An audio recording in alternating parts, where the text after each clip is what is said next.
Why traditionalism? Now, this question can mean several things. Why do people choose traditional Catholicism? For instance, why do people leave the novus ordo and choose to attend the approved Latin Mass, or attend the sspx, or become a sedevacantist? Why this relatively new attack on traditional groups? Why traditionalism could also mean, why does traditional Catholicism even exist? And the question means all these things. But to answer the question first, we need to answer another question. What is a traditional Catholic? And I think the simplest answer is this. A traditional Catholic is someone who sees a break in Catholicism which stems from the Second Vatican Council and the new Mass. We see that something is wrong, that this is not what the Catholic Church is meant to be, that there was a departure from what the Church was up to that point, the Second Vatican Council and the new Mass, a departure in its teaching, its liturgy, and its culture. And we see this departure as not good. We see the problems in the Church as being a direct result of that departure. Low Mass attendance, churches and schools closing, not enough priests and religious, and the youth leaving the Church altogether. Opinions vary as to what degree the Second Vatican Council played in this departure with the Church's past. Some say the council was good, but the implementation went wrong. Others say that there are errors in the documents of the Second Vatican Council, but the documents themselves are not infallible, so says Pope Paul VI. And still others believe the council and the popes involved and since the council are illegitimate and constitute a new religion. Thus, the See of Peter is vacant. Now, I'm not going to pretend to settle that issue, but I think the question that answers all other questions is this: are they right? Not individually, but in the premise. Was there a break in the Catholic Church from what it was before Vatican II and the new Mass and after? And is the Council and the new Mass responsible for that break and the problems we see in the Church today? Because I think that even if you believe there's nothing wrong with the Council documents, but rather its implementation, you have to concede that the Council is still responsible because those implementations would not have been made otherwise.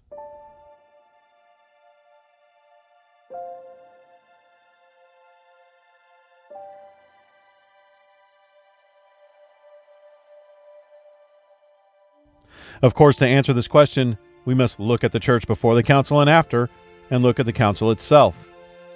To thoroughly exhaust the issue would take far too long, but I think it would be reasonable to assume that if a deviation can be shown in just a few areas, then it would be reasonable to say, yes, the Church has departed from its traditional teaching since the Second Vatican Council. This is a bad thing, and this change is responsible for the crisis in the Church. Let's start with the crisis in the Church. After the Council, the number of ordinations dropped dramatically. Add to that, 100,000 men worldwide left the priesthood the first 10 years after the Council. It is said that Pope Paul VI cried every Friday as he signed the papers laicizing the priests. And by 1980, 50,000 nuns left their convents in the U.S. alone, according to Michael Davies. Defenders of the Council point out that the decline in priestly ordinations started in the 1950s. Yes, which is when they started tinkering with the liturgy. Also, just after the Second World War, an unnatural increase in ordinations occurred, so a correction in the 1950s was to be expected. But the number increased again during the Council, because of optimism, no doubt. Then after the Council, it sharply declined and has been declining ever since. But it's not just the clergy and religious life that has suffered loss in the Catholic Church since Vatican II and the new Mass. Mass attendance, baptisms, marriages, confirmations, in every measurable category, a rapid decline is seen since the early 1970s. I'm sorry, but cultural changes cannot account for this, as some claim. Population increase alone demands an increase. A decline means something went terribly wrong. After the Council, it was thought that the Church would have to build seminary schools and churches to accommodate the influx of converts, not close them. So what happened? The new Mass.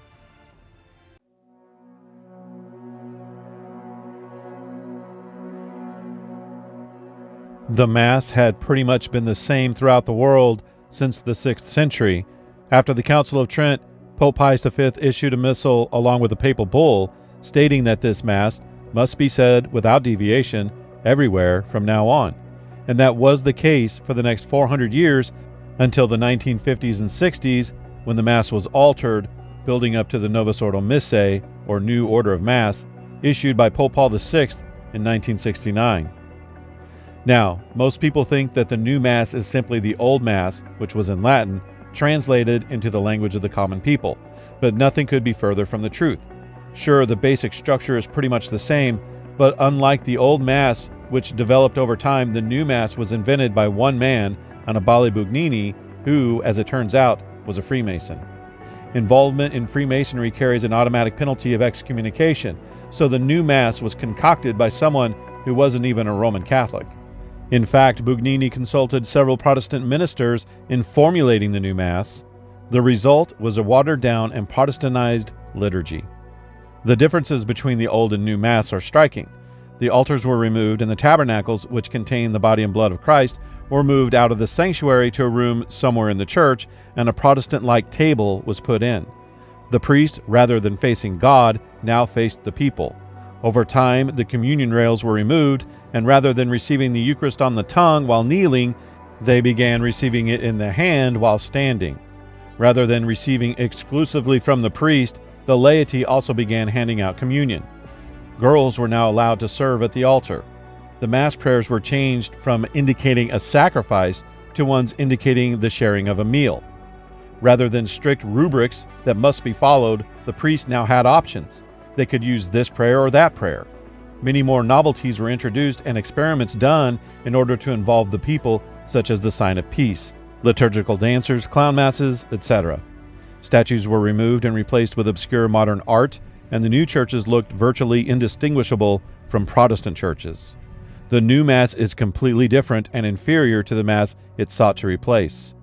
The Mass is a prayer, lex credendi, lex orandi, lex vivendi. How we pray is how we believe, and how we believe is how we live.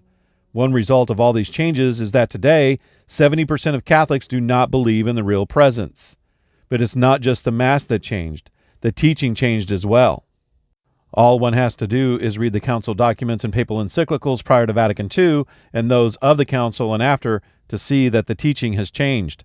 Religious liberty is called an error in the syllabus of errors, yet called a human right in the Vatican II documents. The Second Vatican Council says in Dignitas Humanae, quote, "This demand for freedom in human society chiefly regards the quest for the values proper to the human spirit. It regards, in the first place, the free exercise of religion in society. This right of the human person to religious freedom is to be recognized in the constitutional law whereby society is governed, and thus it is to become a civil right. The social nature of man itself, however, requires that he should give external expression to his internal acts of religion, that he should share with others in matters of religion, that he should profess his religion in community. Injury, therefore, is done to the human person and to the very order established by God for human life if the free exercise of religion is denied in society, provided just public order is observed." So the Second Vatican Council says that every person has the right to the public exercise of their religion. Yet the syllabus of errors says this. Now remember, these are errors. In the present day, it is no longer expedient that the Catholic religion should be held as the only religion of the state, to the exclusion of all other forms of worship. Hence, it has been wisely decided by law in some Catholic countries that the person coming to reside therein shall enjoy the public exercise of their own peculiar worship.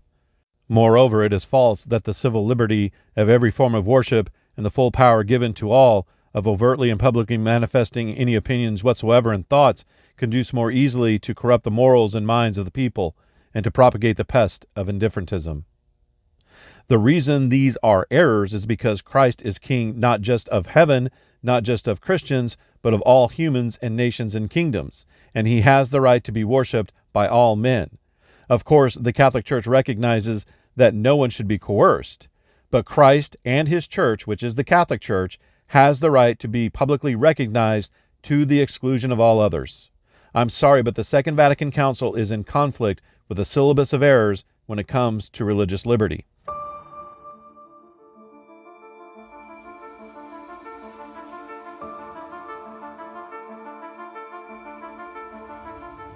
Of course, the constant teaching of the Church cannot change, but it can be watered down, distorted, or ignored. For instance, Mary is hardly ever talked about since Vatican II.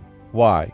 Although the Second Vatican Council professes and proclaims all the teachings from the Church concerning the Blessed Virgin Mary, at the end of all that it says in Lumen Gentium 60, but it, the Council, exhorts theologians and preachers of the divine word to abstain zealously both from all gross exaggerations as well as from petty narrow-mindedness in considering the singular dignity of the Mother of God.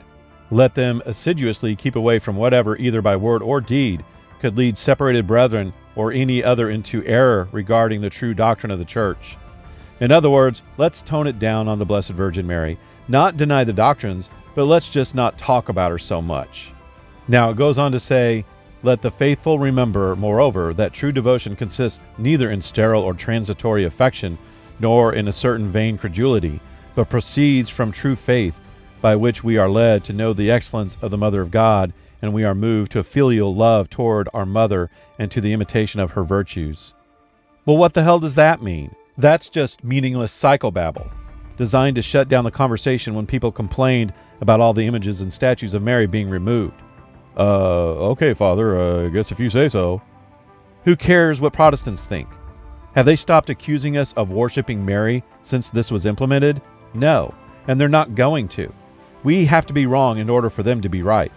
This is why Catholics don't know about the brown scapular, consecrating yourself to Mary, and why the faithful aren't praying the rosary out loud in the church before Mass in the Novus Ordo, like they are in the Latin Masses. I'll never forget my son and I were sitting in a church after confession praying the rosary, to ourselves, not out loud. You still get the indulgence that way. And this 70-year-old permanent deacon dude, who could clearly see that we were praying the rosary, kept coming up and interrupting us with one stupid, mundane, who cares reason after another. He must have done it 5 times, and each time he walked away with a little chuckle to himself. He took pleasure in interrupting our prayers to the Blessed Mother. This is the kind of people we are dealing with in the Novus Ordo. Not all of them, but a lot of them to varying degrees. And what about confession? Have you noticed people hardly go to confession in the Novus Ordo? And the ones that do don't know how to do it. You get in line, next thing you know, 20 of the 45 minutes have gone by and the line hasn't moved. The guy who was in there when you arrived is still in there. If I go to a Novus Ordo confession and there's more than 5 people, I turn around and leave because I know there's a good chance I won't make it. At my sspx chapel, if I get there with 45 minutes left for confession, I don't care if there's 15 people in front of me. I know I'm going to make it because those people know how to do a confession. If you're in the confessional for more than 5 minutes, it's too long. So all you Novus Ordo people watching, listen up. This is how you do confession. Bless me, Father, for I have sinned. It's been X days since my last confession. Since then, I've done X this many times. I did Y this many times and Z this many times. Father gives you some advice. You say the act of contrition, and he absolves you. You're done. Next. You don't blubber because you can't stop eating, or your husband ignores you, or your wife won't stop nagging, or your kids hate you. This isn't therapy. This is you getting God's forgiveness for what you have done. Look, I know it's not your fault. They're not teaching this in the Novus Ordo. I know people in my area are told the priest does not forgive your sins, and the reason we confess to him is because when we sin not only against God, we sin against the community, and the priest represents the community, and we have to ask the community for forgiveness. This is gobbledygook. The priest absolutely has the authority to forgive sins, and there are some sins that can only be forgiven by a priest through sacramental absolution. And the dogma, outside of the church there is no salvation, has pretty much lost all its meaning. Now, the Second Vatican Council actually puts this dogma into perspective. It says, hence, they could not be saved who, knowing that the Catholic Church was founded as necessary by God through Christ, would refuse to either enter or remain in it. But this is often not what's being taught. Catholics are given the sense that in the end only the really bad people will be damned and everyone else will be saved. Bishop Robert Barron famously said, "Dare we hope that hell is empty? Only if we want to fool ourselves and be delusional." But even though that attitude doesn't come directly from the Vatican II documents, it's still a result of the Second Vatican Council. The Council loosened things up. No more anathemas, no more condemnations or official excommunications. It's why nobody corrected Bishop Barron except the laity. The Vatican documents are vague and can be interpreted in various ways. It's this, but on the other hand, it's that. This is good, but when circumstances demand it, it's okay for this. It's this, but circumstances can arise when this is beneficial.